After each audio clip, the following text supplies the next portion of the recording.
This show is never ever going to be void of drama. That's just a given.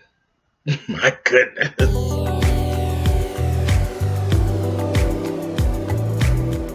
And I'm like, come on through, Cookie. I want to put my soapbox. That's basically it. Let's talk about drag and all its forms.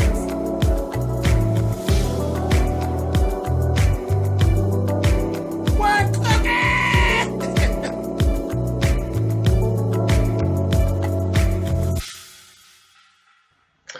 Hey guys, thanks so much for clicking on the video. This is my review for this new show, Your Husband is Cheating on Us. This is episode 2. Like I said, this show is never going to be void of drama, okay? These are some of the most dramatic people. Really and truly, Deatra Hicks, girl, your ass is... You are gone. Mama, you are gone. Oh my gosh. Anyway, we start right off. Kristen and Deatra are having this conversation. Deatra roll up on her because that's her. She's very confrontational, very bitchy, just very... Everything bad that you ever hear about a diva is Deatra Hicks. I'm like, wow, terrible, terrible, terrible, terrible. I kind of understand how you've gotten to this place where you are, where people are saying they don't want to work with you and stuff. It's terrible because you're such a talent that you're here. I mean, I've seen things over the years. Girl, seeing you on a weekly basis is gonna be something else. Woo, bitch. Anyway, but Kristen and Deatra have this conversation. So they're talking about the whole thing about how Kristen actually went to JD about Deatra not having the song and all of this stuff. And the conversation started out, she let out with, I am Deatra Hicks. So that right there, you already know where this went, right? This whole thing, and you're young and you're not that, I don't know, child, you're old. You're old. And it's not, being old in this position is not a good thing in your favor. You're an old, you're the old bitch in the club. It's not that's not the place that everybody's trying to be at this point. It's not like being at a job where you've been there 17 years and you're like ready to retire and everybody respects you. At this point in this career, you're the old bitch in the club trying to be like the young girls trying to battle, and everybody's just kind of looking like, child, why is grandma still here? It's that kind of thing. And you got it all twisted in your head and you think that being old is the shit. That'd be different if you was playing these mother roles and all this, but you want to play roles where you're like the leading lady or you're the love interest, and it's like, girl, ain't nobody in love with Nana. You know? It's that kind of thing. But she was coming at Kristen, and Kristen's like, boy, it wasn't really like that. You know what I mean? It just kind of was what it was. And she said, you know, if people don't realize with JD, you do better just going to him and asking him for what you want, not talking shit or trying to make him do what you want him to do. He don't function well off of that. And I kept saying, okay, so then we went into more of what Kristen's involvement with JD is. Kristen is sort of like another daughter to JD, okay? She's been working with him for a few years and doing some plays and things. And he also was working on her own solo music career with her. So there's a whole thing there. She's like a third daughter. Deatra, baby, you don't want to poke that bear. You don't want to poke that bear. I don't think that's going to work out well for you. But then we start seeing there's another piece to that dynamic as well that we seen when we went to the first rehearsal down at the theater. Is that when you have Kristen, for some reason, Brianna is jealous of Kristen. And this is a dynamic that, even as a 46-year-old person, still floors me. When a person can actually verbalize being jealous of another person. Me personally, I think the jealousy is very, very ugly. So that's probably where this comes from for me. But just listen to what I'm going to say. Jealousy is very ugly, very, very ugly, and for me, it's an emotion that I don't understand. I don't understand it. It's not. It doesn't inhabit any piece of my being. So I have no patience for it. I have no ease and no slide in my personality for a person who is jealous or jealous hearted. I think you are ridiculous. I think you should be embarrassed. If you are so in it that you can verbalize being jealous of another person or something that a person has, I think you are a sick, twisted soul and you need to really do something with yourself because that is really sick. That's like right up there with saying, I'm crazy. Nobody ever admits to being crazy because most people who are actually crazy don't really realize they're crazy. You know what I mean? They don't realize they actually have a problem. So if you start hearing a person verbalize that they're crazy, you don't feel sorry for them. You're like, child, get them out of here. Get them out of here. Lock them up. When you start verbalizing that you're crazy, it's the same thing when you're jealous. If you're jealous and you're able to verbalize being jealous of a person, you're sick and somebody, just lock them up. You're ridiculous. And you need to go over there and sit down because you're stupid. So this is kind of what's going on. Brianna was literally riding Kristen while they were at this rehearsal. And there was so much shade being thrown. And you can see it. It was as clear as day. She was throwing this shade at Brianna. Brianna's going off. She doesn't, was one of the things. She's off the script. She don't have the script. She's rolling these lines. And keep in mind, she is the hardest job of anybody on this play other than JD, who's funding and keeping the thing going. Brianna is actually understudying 3 other people. And she's rolling. If she makes a bit of a mistake on a word, so in the fuck what? And Brianna was riding her like everybody wants to ride Genuine, honey. I was like, this is a mess. Taylor actually just expressed it all in her confessional. She was like, yeah, she said she's not so much jealous of Kristen, but she's very jealous of the relationship between JD and Kristen. Girl, that's sick behavior. He's your dad, and that ain't never going to change. You need to go sit down. You really do. And him, JD, I fault you for not identifying and handling this. Because if Brianna can't do any better than this, she don't need to be in that position. You have a little pamper princess. You don't unleash her on other people. You don't. But anyway, so that was that. Let's jump over here. Genuine has 9. I didn't realize this bastard has 9 kids. 9. Mr. Hot Deck, you need to sit down. 9 kids. But the girls were down there, honey. That damn Leah and Tondi were talking, and they were Googling him, and they pulled up the picture that we've all seen of Genuine. And they was going on, and she said, "It's going to be hard for me to keep my hands off him, and this, that thing, and the other, on. I said, Lord have mercy. There was this one little scene, they were down in the kitchen, and Genuine was down there, and he was running lines basically with Deatra. And then Tondi came down, and then Tondi was basically just flirting with Genuine, and it was like back and forth. They were back and forth with each other. You can tell they're very comfortable with each other. And it made me kind of question Deatra's former statements because she made statements that her and Genuine were spending quality time, and I thought maybe he was just talking to her. But the more she keeps talking about it, she's actually said basically he screwed her. And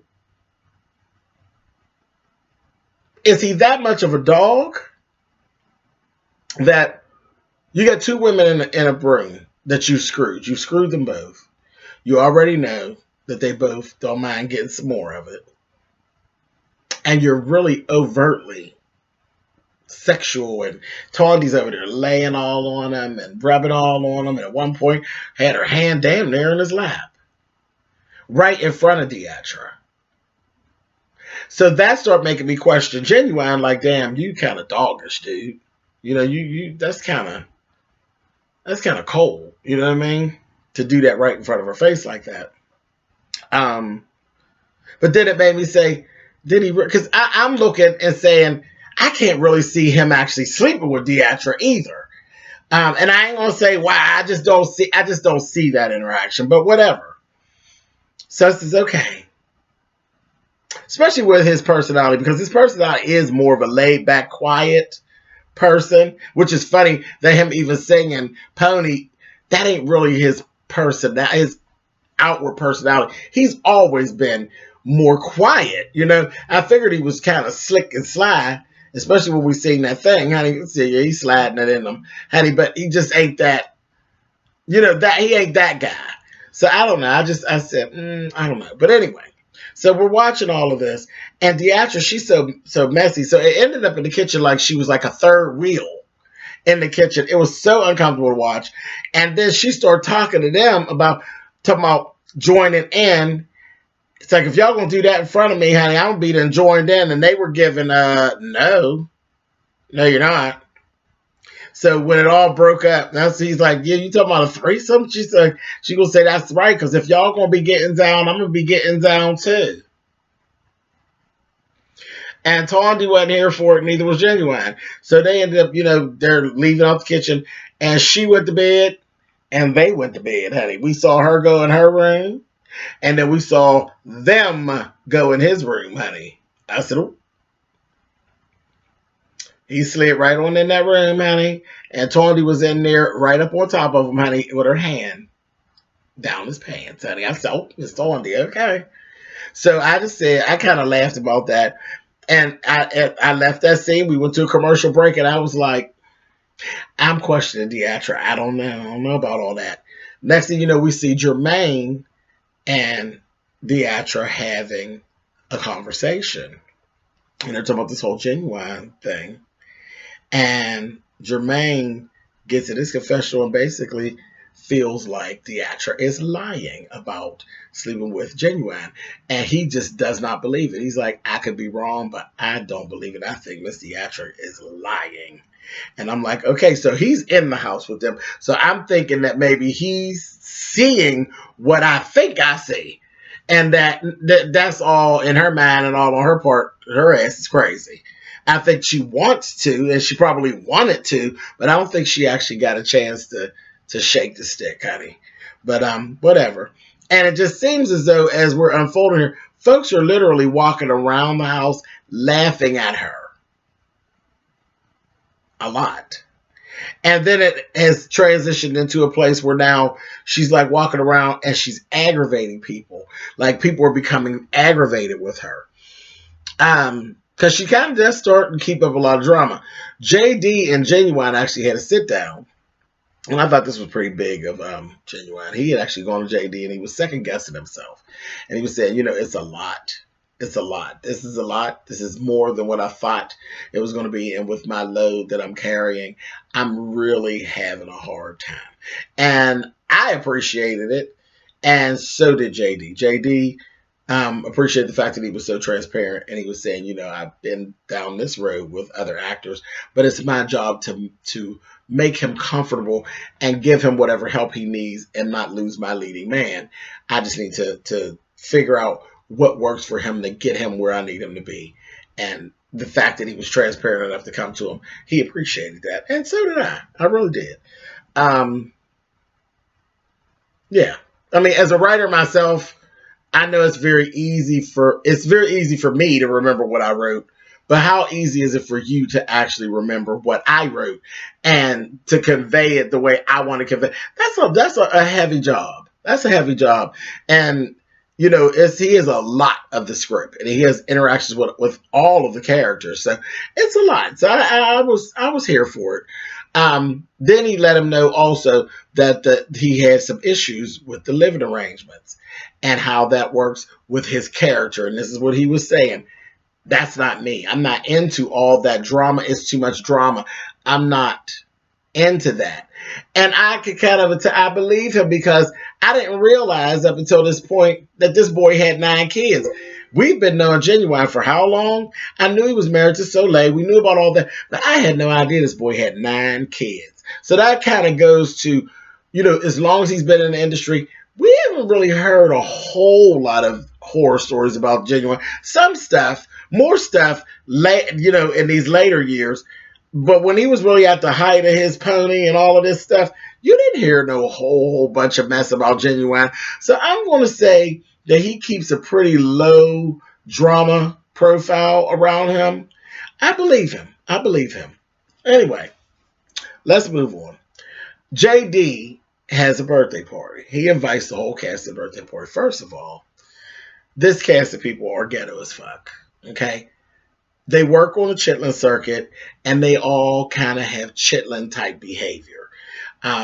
They kind of remind you of a group that would be sitting around with bowls eating chitlins, because they are really ghetto. They came in there, if you're invited to your employer's birthday party, you come in with a certain candor. You come in, you wear your best shit, and you're on your best behavior. They came in like they was going to the club, like this was some shit that was thrown for them. It was all about them. They was ghetto as a motherfucker. They rolled in, they was all loud. They came in, talking about it was dead, like a funeral, this, that, and that. They started turning up. JD hadn't even showed up yet.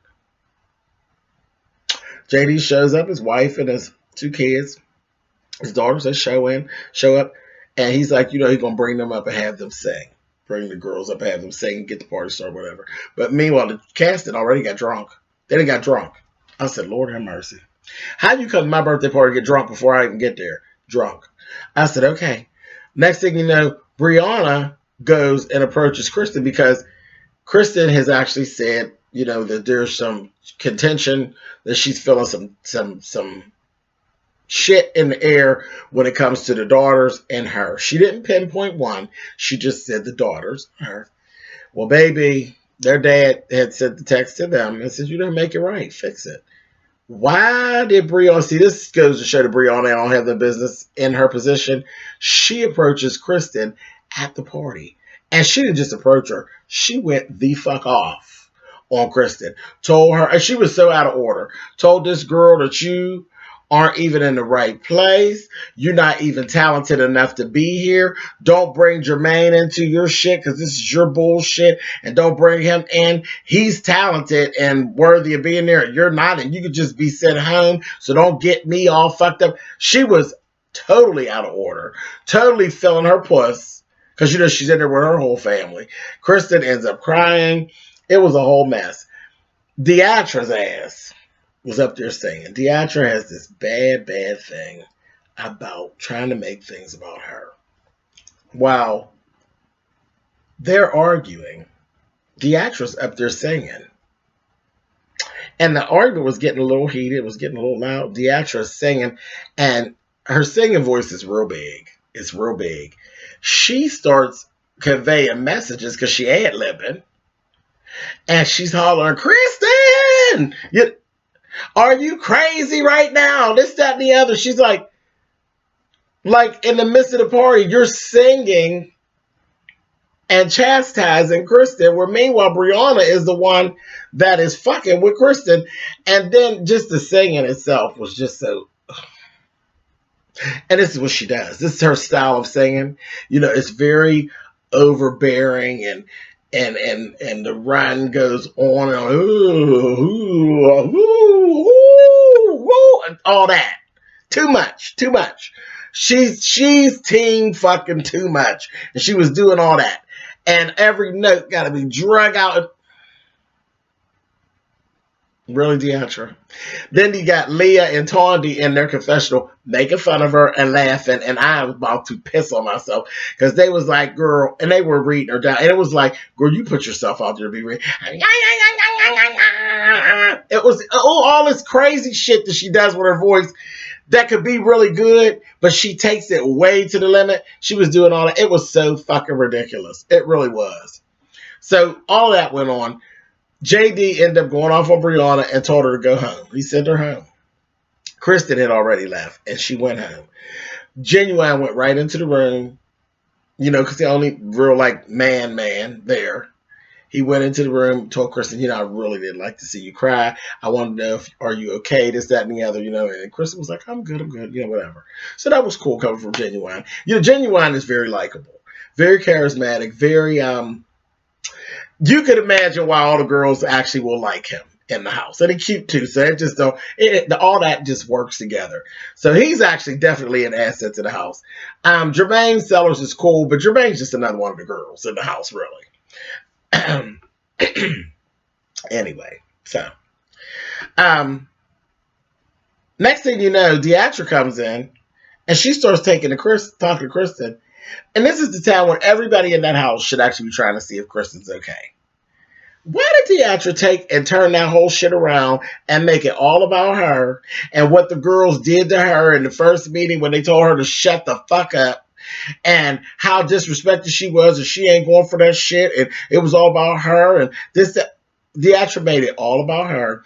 Leah comes down to the room to try to see about Kristen.